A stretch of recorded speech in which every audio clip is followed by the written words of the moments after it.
If your child's diagnosis doesn't explain all the behaviors you're seeing, there's a good chance dysregulation is part of the story.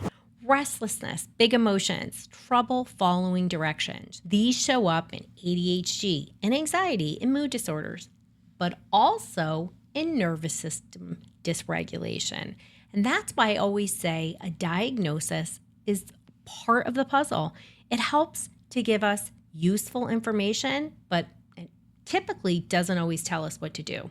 And here's the thing, a dysregulated brain can mimic other conditions, and sometimes it can mask them too. That's why I focus on patterns. What are the behaviors that you're seeing? What are the stressors in your child's day? What happens in your regulation that affects them? What settles them? When you understand the brain-body system, you stop guessing. You stop asking over and over, is this ADHD, anxiety, or some other clinical issue? And you start asking, what's going on in my child's nervous system?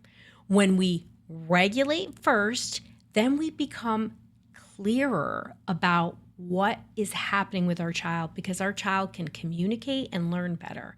So it's easier to see what your child needs and what actually works. And that's when the right strategies start working. Look for all those important micro changes that lead to macro changes in how your child is self-regulated. And always remember the S in CALMS is support and reinforce.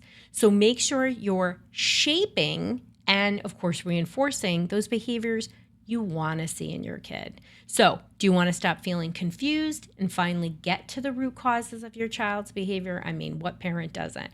Then take my solution matcher quiz. You can go to drroseanne.com/help. It's just a couple minutes, and it's going to help you figure out what your child needs right now.